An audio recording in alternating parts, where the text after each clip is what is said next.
할렐루야. 오늘도 위로부터 내리는 새 힘과 새 능력과 새 영역으로 충만하여 내가 살아가는 삶의 자리에서 그리스도인으로서 사명자로서 온전한 삶을 살아내는 복된 날이 되시기를 주님의 이름으로 축복합니다. 오늘은 예레미야서 46장의 말씀서부터 마지막 52장까지 그리고 또 예레미야 애가서의 말씀 1장서부터 5장까지의 말씀을 읽습니다. 먼저 남유다 주변 10개국에 대한 10개의 나라에 대한 예언의 말씀이 등장합니다. 46장에 애굽에 대한 예언을 시작으로 해서 블레셋, 모압, 암몬, 에돔, 다메섹, 게달과 하솔, 그다음에 알람과 바벨론에 대한 예언의 말씀으로 51장이 마쳐지고 마지막 52장은 시드기야의 즉위에서부터 시작해서 예루살렘의 함락과 유다 멸망에 대한 이야기와 마지막 부분에서는 유다의 회복에 대한 희망의 불씨가 쓰러지지 않았음을 이야기하면서 예레미야서가 마쳐지게 됩니다. 이어서 읽는 예레미야 애가서의 말씀은 예레미야서의 부록이라도 할 수 있는 그런 말씀입니다. 예레미야 애가는 모두 5장인데 1장서부터 4장까지는 시로 되어 있습니다. 그리고 5장은 산문체로 기록되어져 있는데 1장서부터 4장까지의 말씀은 히브리 알파벳 22개의 알파벳 순서를 따르고 있습니다. 특히 이제 3장은 알파벳 문자마다 3계절씩 기록을 해서 모두 66절로 구성되어 있습니다. 예레미야서가 예루살렘의 멸망을 예언하는 말씀이었다면 예레미야 애가는 멸망한 예루살렘을 돌이켜보면서 슬픔을 노래하고 있는 말씀입니다.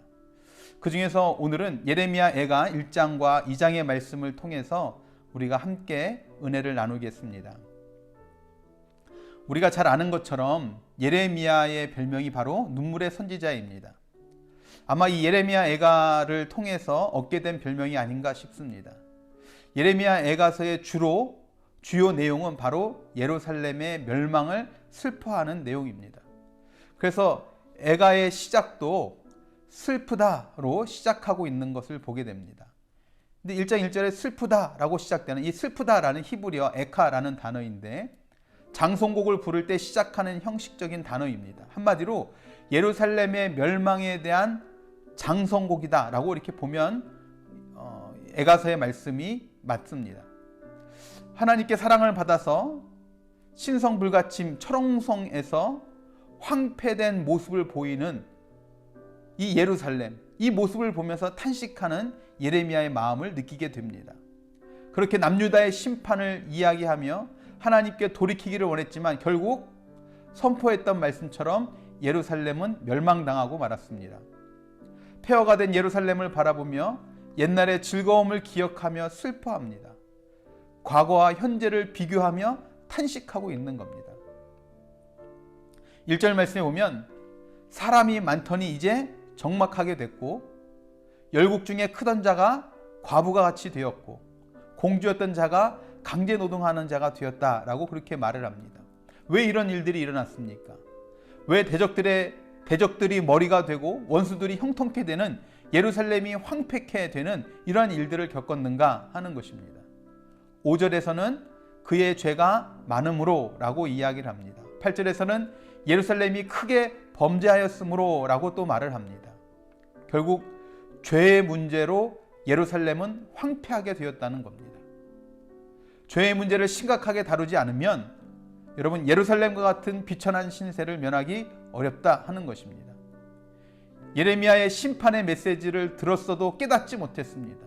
하나님께 절기를 지키며 제사를 드리면서도 하나님의 뜻에는 관심이 없고 오직 거짓 선지자들의 말에 귀 기울이며 돌아서라고 선포하는 예레미야를 죽이려고까지 했던 것을 말씀을 통해서 봅니다. 우리의 삶도 마찬가지입니다.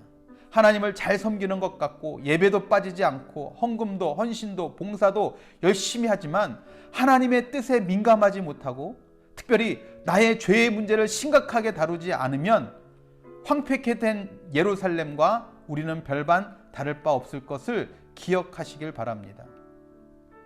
우리 요즘 쓰는 말 중에 내로남불이라는 말을 쓰지 않습니까? 내가 하면 로맨스, 남이 하면 불륜. 우리의 마음에 이런 마음이 있다면 그러니까 내가 저지른 죄는 실수고 그럴 수 있는 일이고, 남이 저지른 죄에 대해서는 정죄하고 판단하는 것이 우리 삶 가운데 있어서는 안 된다 하는 것입니다. 오히려 우리는 내 삶 속에서 내 죄에 대해서 안타까워만 하는 것이 아닌, 말씀에서 이야기하는 것처럼 피 흘리기까지 싸워 이기는 거룩한 성도가 다 될 수 있기를 주님의 이름으로 축원합니다. 1장에 이어서 2장에서도 슬프다라는 말로 시작을 합니다.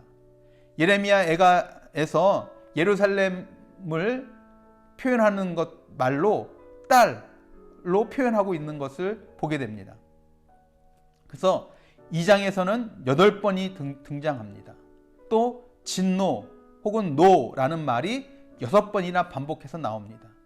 2장에서의 주제는 하나님의 진노인데, 딸 같은 예루살렘에 하나님의 무시무시한 진노가 임했다는 것입니다. 딸에게 진노했다는 것입니다. 왜 딸에게 진노할까요? 여러분, 진노의 이면에는 사랑이 있기 때문입니다. 사실 예레미야 애가 2장을 읽다 보면 섬찟할 정도로 무자비해 보이는 하나님의 진노하심에 놀라게 됩니다. 천지를 창조하시고 이스라엘을 자녀로 하나님의 백성으로 삼으시고 복을 주셨던 그 하나님이 맞나 하는 생각이 들 정도입니다. 우리를 사랑하셔서 독생자 예수 그리스도를 보내셨던 그 하나님과 같은 분이 맞는가 하는 생각이 들 정도입니다. 한 부분만 보자면 20절에서 22절 말씀에 또 이렇게 이야기합니다. 제가 읽겠습니다. 여호와여 보시옵소서, 주께서 누구에게 이같이 행하셨는지요. 여인들이 어찌 자기 열매 곧 그들이 낳은 아이들을 먹으며 제사장들과 선지자들이 어찌 주의 성소에서 죽임을 당하리오이까. 늙은이와 젊은이가 다 길바닥에 엎드려져 싸우며 내 처녀들과 내 청년들이 칼에 쓰러졌나이다. 주께서 주의 진노의 날에 죽이시되 긍휼히 여기지 아니하시고 도륙하셨나이다. 주께서 내 두려운 일들을 사방에서 부르시기를 절기 때 무리를 부름같이 하셨나이다. 여호와께서 진노하신 날에는 피하거나 남은 자가 없나이다. 내가 낳아 기르는 아이들을 내 원수가 다 멸하였나이다 라고 그렇게 고백을 합니다. 이스라엘의 죄의 문제로 심판받은 것이지만, 여러분, 사랑과 자비의 하나님이 어떻게 이렇게까지 할 수 있을까요? 말씀을 몇 번 더 읽으면서 묵상하는 가운데 주시는 마음이 바로 그것이었습니다. 바로 그분의 사랑이었습니다. 여러분, 우리가 남의 자녀가 죄를 지었다고, 거짓말을 한다고, 도둑질을 한다고 내가 징계하지 않습니다. 하지만 내 자녀라면 다른 문제입니다. 회초리를 드는 한이 있더라도 징계를 통해 깨닫고 올바르게 자라기를 원하는 것이 부모의 마음입니다. 하나님께서 이스라엘 이렇게 징계하시고 심판하시는 것도 마찬가지입니다. 그렇다면 하나님의 징계와 심판의 때에 우리는 어떻게 해야 되겠습니까? 그 방법을 17절서부터 19절까지의 말씀에서 예레미야가 이야기를 해주고 있습니다. 눈물을 강물처럼 흘리라고 합니다. 부르짖으라고 합니다. 손을 들라고 합니다. 진실된 그리고 간절한 회개의 기도가 있어야 합니다. 왜 이렇게까지 하십니까? 원망하고 불평하는 것이 아닌 철저한 회개를 촉구하시는 하나님의 마음을 알고 우리가 철저히 회개할 때 하나님께서 우리의 눈물을 닦아주시고 다시 설 수 있는 힘과 또한 거룩하게 살아갈 수 있는 능력으로 우리를 세우시고 회복시킬 줄로 믿습니다. 우리가 오늘도 간구해야 될 것들이 참 많이 있지만 철저히 회개하여 하나님께 나아가는 우리의 삶이 이룩되기를 바랍니다. 여러분, 죄의 문제를 결코 대수롭지 않게 생각하지 말고 온전히 회개하여 하나님으로부터 온전히 회복해 하시는 놀라운 은혜를 받아 누리는 우리 모두가 될 수 있기를 주님의 이름으로 축원합니다. 기도하시겠습니다. 사랑과 은혜가 풍성하신 주님께서 지금도 계속 우리에게 말씀을 하시면서 우리를 하여금 돌이키길 원하시는 그 하나님의 마음을 우리들이 깨닫게 하여 주시옵소서. 하나님께서 이스라엘을 예언대로 그렇게 남유다를 멸망시키고 심판하시고 그렇게 그들을 포로로 끌려가게 하신 것은 그 이면에 있는 하나님의 사랑의 마음이 있었음을 우리가 다시 한번 기억하게 하시고, 그렇게 해서라도 주님께 돌이키길 원하시는, 주님께로 돌아가게 만드시길 원하시는 하나님의 마음임을 우리가 발견할 수 있도록 우리들 가운데 은혜를 더하여 주시옵소서. 하나님, 죄로 인해서 그런 심판을 받았다면 하나님 이제는 그 이스라엘의 삶의 모습들을 반면교사 삼아서 우리들에게도 남아있는 우리의 죄악된 모습들 가볍게 여기지 않고 정말 죄하고는 피 흘리기까지 싸워 승리하는 거룩한 성도의 삶을 살아내는 우리 모두가 될 수 있도록 주님 은혜를 더하여 주시옵소서. 그래서 예루살렘처럼 심판받는 곳이 아닌 날마다 예수 그리스도의 보혈로 정결케 하고 깨끗함을 받아 하나님께로 돌이켜 하나님과 동행하며 하나님의 백성으로, 하나님의 자녀로 하나님께서 예비하신 은혜와 축복들을 누리며 살아가는 우리들의 삶이 이룩되게 하여 주시옵소서. 그렇게 우리 삶 가운데 역사하시고 우리를 성결케 하시고 거룩케 하실 주님을 찬양하고 기대하며 사랑이 많으신 예수 그리스도의 이름으로 간절히 기도드렸사옵나이다. 아멘, 아멘, 아멘. 할렐루야. 여러분, 오늘도 살아가는 가운데 여러 가지 일들로 바쁘고 분주함 가운데 정신없이 살아가지만 한 가지 잊어버리지 말아야 될 것이 있다면 삶 속에 하나님께서 보시기에 합당치 못한 죄의 모습들은 있지 않는지 우리가 죄에 대해서 철저하게 깨어 있어서 여러분 날마다 거룩한 삶을 살아내는, 그래서 우리의 삶이 심판과 징계가 아닌 하나님께서 예배하신 은혜와 축복들을 누리고 살아가는 귀한 삶이 이룩되기를 바랍니다.